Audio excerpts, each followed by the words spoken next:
আসসালামু আলাইকুম গাইস, সবাই কেমন আছেন? আজকে আমি খুবই মজাদার বাঁধাকপির ভর্তার রেসিপি আপনাদের সাথে শেয়ার করব। ভিডিওটি অবশ্যই শেষ পর্যন্ত দেখবেন।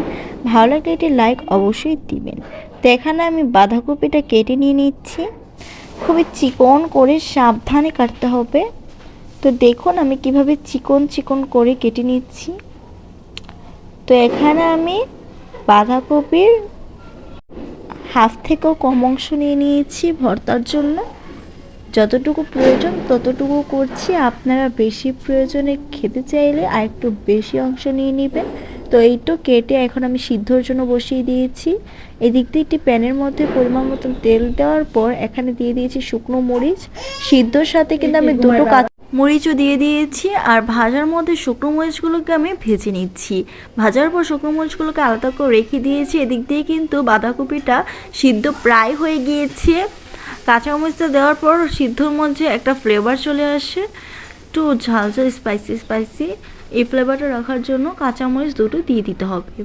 তো এই তো কিছুক্ষণের মধ্যেই কিন্তু সিদ্ধ হয়ে গিয়েছে। এখন আমি আলাদা একটি প্যানের মধ্যে তেল দেওয়ার পর বাঁধাকপিটাকে ভেজে নিব। তো এই তো এখন আমি বাঁধাকপিটাকেও ভেজে নিচ্ছি। কিছুক্ষণ সময় নিয়ে শুকনো শুকনো করে বাঁধাকপিটাকে ভেজে নিতে হবে। কিছুক্ষণের মাঝেই কিন্তু ভাজা কমপ্লিট হয়ে যাবে। এক সাইডে আমি পেঁয়াজ কেটে নিয়ে নিয়েছি, শুকনো মরিচ নিয়েছি, লবণ নিয়েছি, সিদ্ধ করা কাঁচামরিচটাকে সাইড করে রেখে দিয়েছি। আর বাঁধাকপিটাকে যে ভেজেছিলাম, বাঁধাকপিটা দেখুন একটু সফট হয়ে গিয়েছে।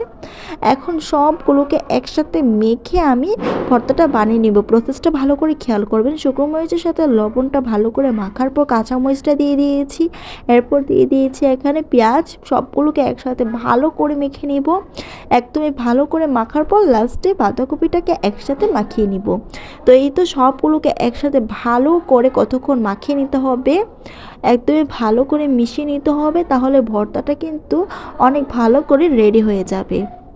তো এই তো কতক্ষণ মাখানোর পর কিন্তু রেডি হয়ে গিয়েছে। এখন একটু ভাতের সাথে আমি নিয়ে নিয়েছি। গরম গরম ভাতের সাথে খেতে তো অনেক দারুণ লাগে।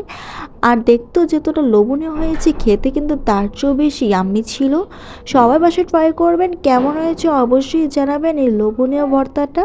আর আমার পেজে এরকম ইজি মজাদার ইউনিক ভর্তার রেসিপি কিংবা ইউনিক রেসিপিস পেতে আমার পেজটিকে অবশ্যই ফলো করবে।